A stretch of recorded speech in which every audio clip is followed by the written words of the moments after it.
Cho luồn giấy ra chạy thử coi. Lên 100 chỉnh dễ lắm. Sát rồi, độ chính xác cao rồi. Độ chính xác lắm. chính xác cao.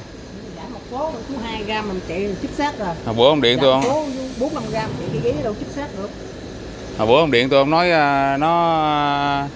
nó chạy luôn, tôi nghi nghi. Tôi nghi nghi là cái nút cái nút này để cho nó chạy roda là giống như chạy lên bông lô nè, nó bị hư.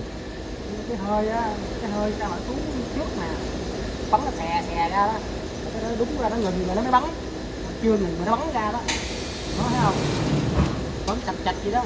Cái đó lúc chạy nó bắn á. Cờ bạ đây, luồn giấy mà. Ngừng cái máy rồi nó bắn cái đó ra. Cái đó không có đâu xài đâu để dành thổi cái này. Đâu cái đó để thổi cái miếng giấy tắp vô. Hiểu không? Lúc mà cái giấy này ông cắt nó đứt ra nè, nó còn nằm ngoài đây nè. Khi mà ông chạy á, khi mà chạy là thổi tắp vô. Nó tắp vô để nó nhét, cái thay thì mình lấy tay mình nhét vô. Hiểu không? Thay vì mình lấy tay mình nhét vô. Giờ nó đi chỗ nào rồi? Kệ nó. Giờ nó thổi vô đây nè. Cái ống này hả?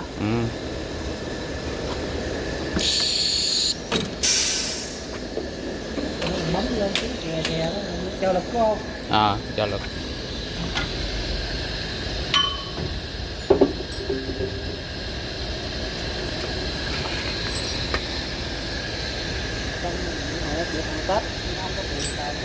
Bấm xì xì có sao đâu.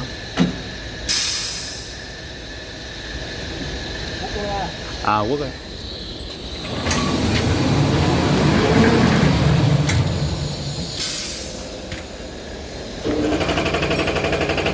Chạy hàng Tết không?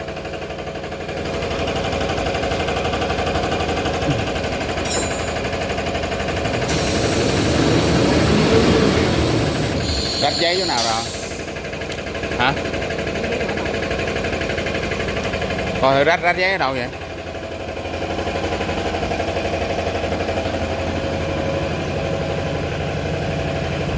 Đâu rách đâu? Dướng luôn hả?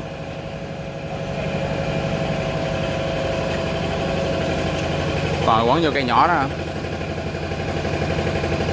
Cây kéo giấy phụ á.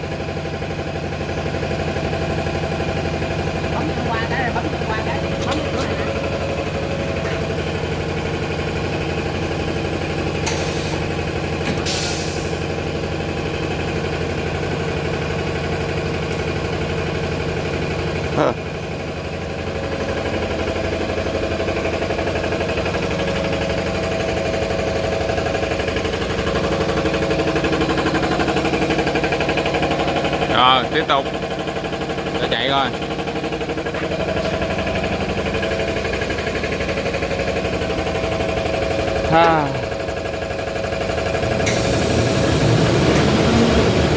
Chưa lên luôn, dướng dao rồi, dướng dao một cục rồi, gỡ ra, gỡ chỗ dao nè, chỗ dao bấm răng á, lòn giấy trở lên dao bấm răng cái hả, quấn thì nó không quấn, gỡ luôn rồi, hắn gỡ luôn.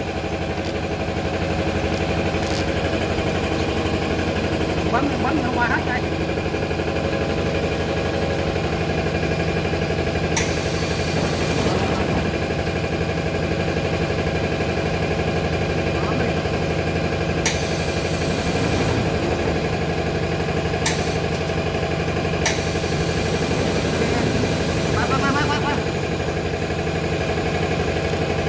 Chưa?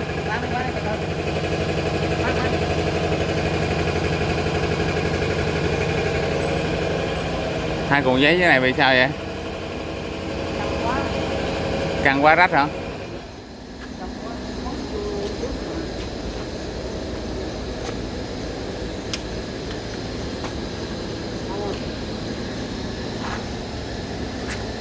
Quấn vô lô luôn hả?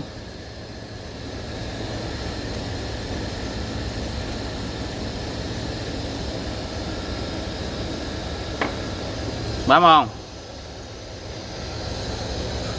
bấm qua cho nó hết cái này chạy được rồi. Rồi. Chưa? Khoan từ từ. Khoan đi. Rồi.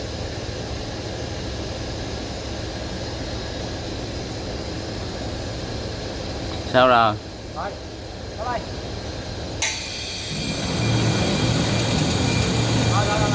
Rồi.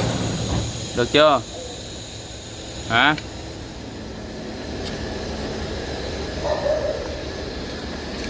Qua luồng giấy đó cho chạy coi. Thì chậm chạy nhanh, giờ là lên 4 chấu. Rồi đó. Hình như gắn cái chỗ này nó đếm nó sẽ nhanh hơn so với đầu kia chứ hả? Quốc ơi.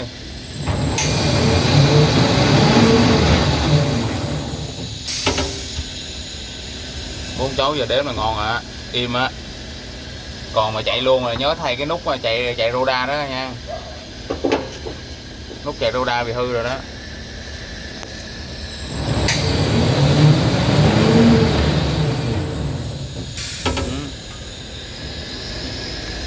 Này là đầu à. Hả? Xuống ký hả? Hả? Lý do sao xuống ký? Yếu bây giờ tăng lên 5,5 bây giờ chạy cây nào giống nhau hay sao? 10 cây giống 10 cây hay sao? Chưa mà. Lên 101. Lên 2 số chẳng ăn thua gì đâu. Nói thiệt không? Thiệt. Lên phải 4 số. Lúc trước lên 2 số giờ 4 số gấp đôi lên mà.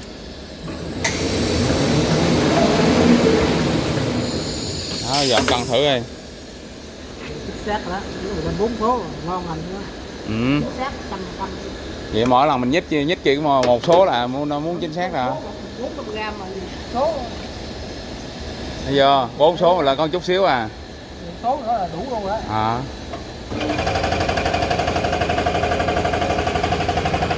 Lên số nữa đi. Là 105 hả? Đó. Đem giấy ra.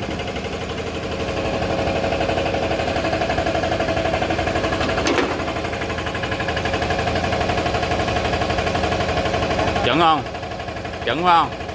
Nói rồi.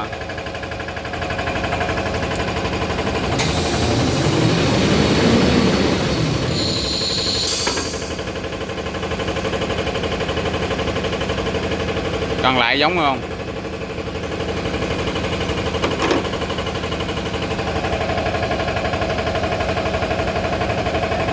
Hả? Đúng rồi không? Dễ ăn gian không? Hả? Nhưng mà 2,8 chạy 2,7 50 à. Hả? Đâu để ý đâu. Còn kim đâu ăn gian được. Anh giảm lại số. Giảm số này sụt quá. Sụt quá, tao không chịu. Lên lại số thì dư quá mình lỗ. 4 chấu là chạy ngon nhất à. 4 chấu là chạy ok lắm.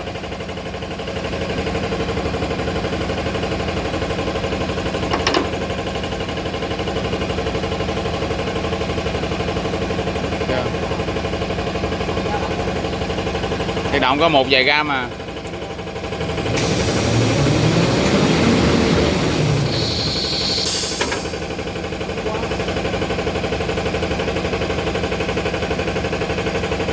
Cho nó mềm cây chút hả? Nó to cây chút hả?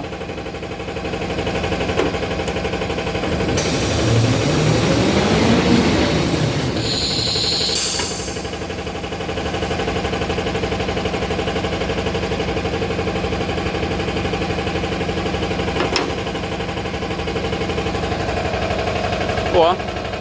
Yếu rồi hả?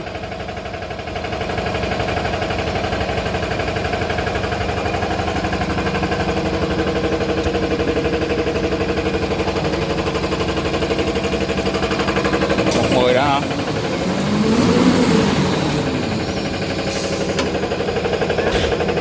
Hả? 2,8 nó cỡ này là vừa nè.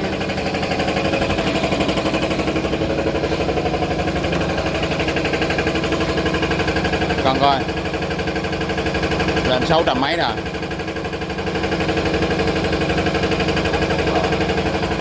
Thôi. 8 đi. Nhấp hai số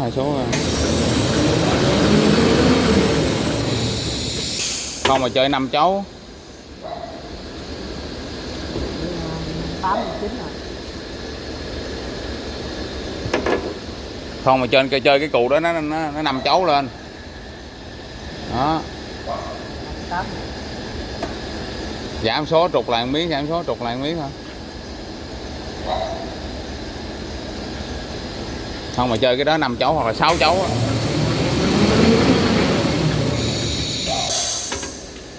Nếu mà 6 chấu thì nhuyễn nữa.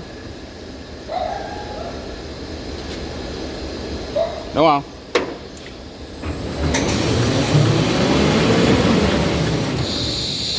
Máy này chạy xốp á chứ.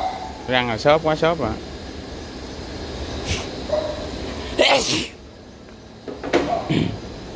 Hai cũng siêu 1m7. Hai cái đăng ký kênh giúp mình nha. Quay quá trình máy chạy. Nhiêu? 58 là 58 giờ lên số cái 6 mấy vậy rồi. Dao động dữ trời. 58 rồi đúng không? Ừ. Bây giờ lên số à.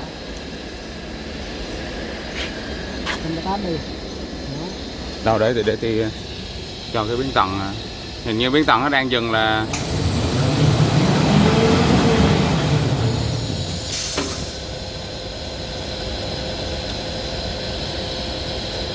biến tần nó đang là bao nhiêu coi. Biến tần này nó đang coi để khoan từ từ. ACC 3. Số là nó 3 gram rồi đó. ADC 1.5 cho 1 ấy. Rồi cho 1 giây thôi. Rồi lên. Số 2 gram mà được rồi. Là bây giờ nó đang giảm xuống rồi đó, để đẩy lên 110 lại nha. 110 rồi chạy lại con lại.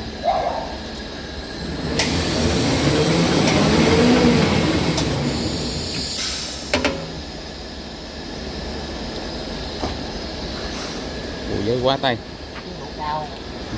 Hả? Sao? Dư phải không? Rồi.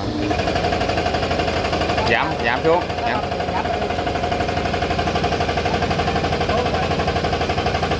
Giảm từng số rồi.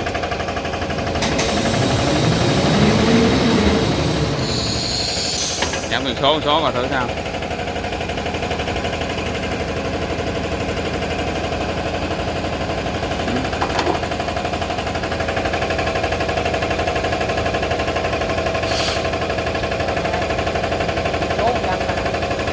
Hả?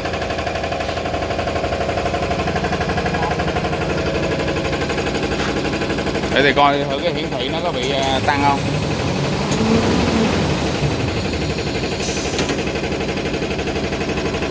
Đẩy cái giảm tốc lên thêm chút. Đẩy giảm tốc lên 40.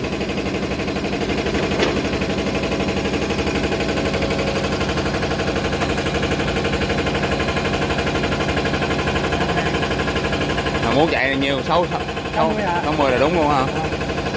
10 giảm xuống nữa. Rồi. 2-3 gram nè.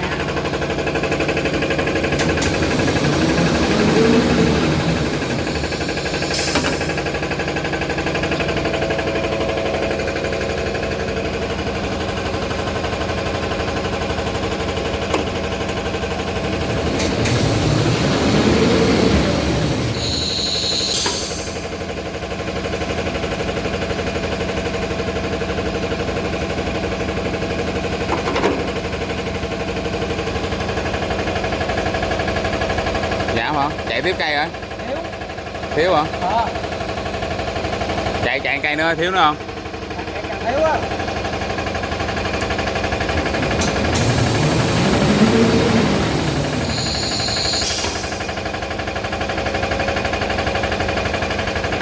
Chạy tiếp nó có thiếu không?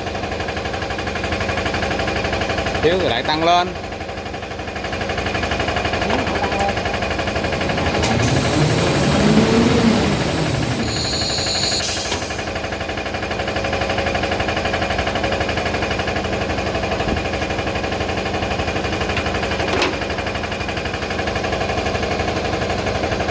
Vẫn thiếu. Thiếu. càng ngày càng thiếu hả? 110 thôi, 3 số đi. Rồi 10 đó.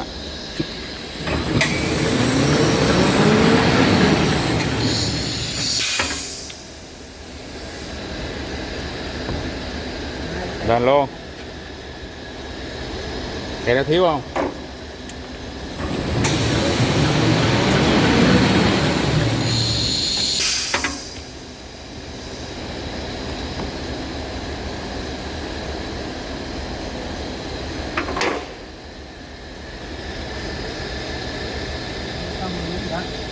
Ok đó. Vậy là giảm Dao động đó chứ. vậy là giảm tốc là phải 60.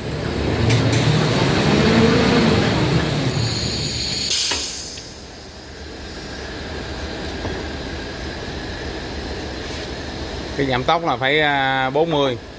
Giảm tốc cài 40 à. Nãy 31 đúng không? Cái kia cài 110 thì không nói đâu, mà cái giảm tốc phải cài 40 còn lại đúng không? Xưởng về hết luôn hả?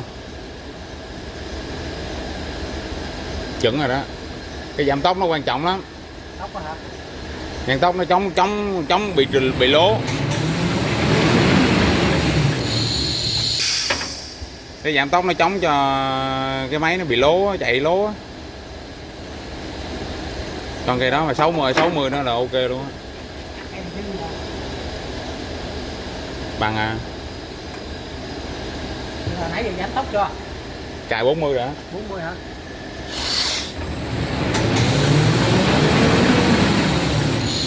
Giảm tốc thì đang cài 40 á. Chiều dài cài 110 thì giảm tốc phải tăng lên 40 cho nó kịp giảm tốc. Tại cái máy đang chạy có chớn á, chớn mạnh á. Chớn mạnh mà mình để giảm tốc nhỏ quá. Ừ? Chạy 50 cây đứng chỗ một còn ngon á. 50 cây mà nó dao động hơn chút hoài luôn. Chỉ do nhấn nước nữa, nhấn ít nhấn nhiều nữa. Nhiều nặng hơn gam hay gam không?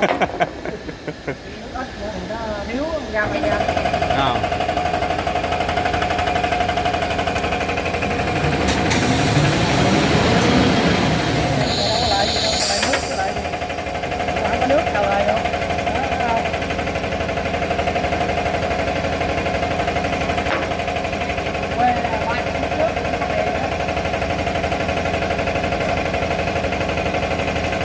Cái này vô ông xuống một số là nó xuống chắc cỡ lạng.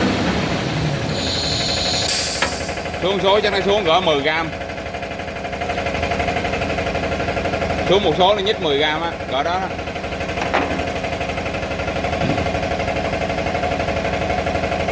Thấy không, nó đang đậu chỗ đó đó.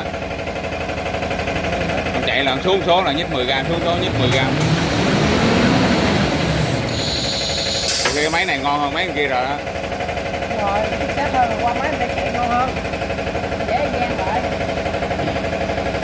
Mấy bên kia nó chạy bằng VS nó dễ lố hơn bên này. Thấy không? 10 cây như một rồi đó.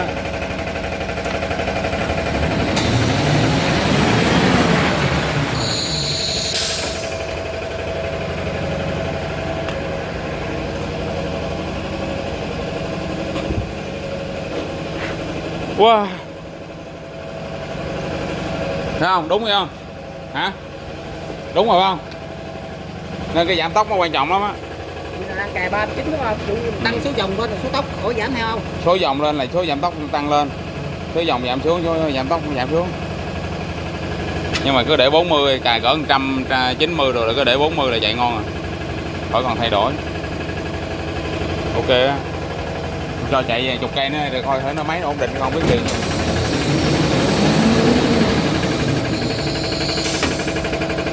Ở đây gì đâu có gì không? Sài Gòn. Lát rồi chở ra giùm ở kia. Đi về Sài Gòn luôn. Về trong đêm luôn.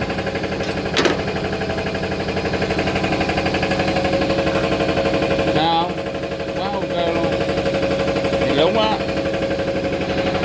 Chạy 4 dấu chuẩn hơn là 2 dấu.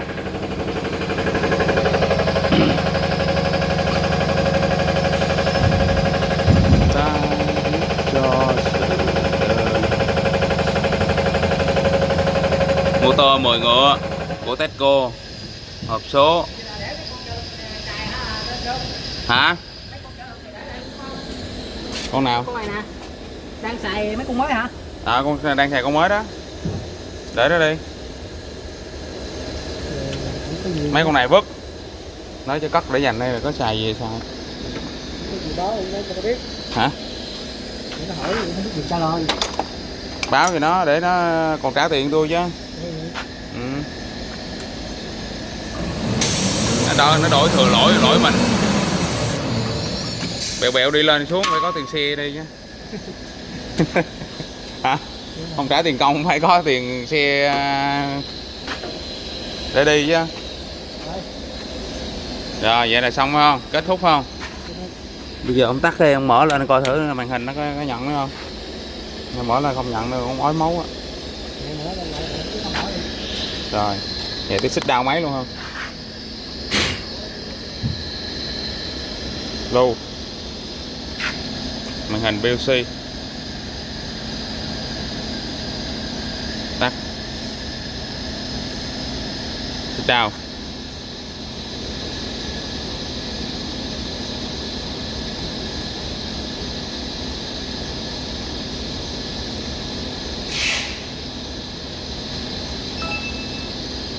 Chuyên sửa chữa lập trình BLC.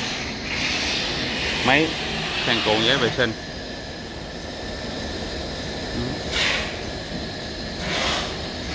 Máy đã hoàn tất.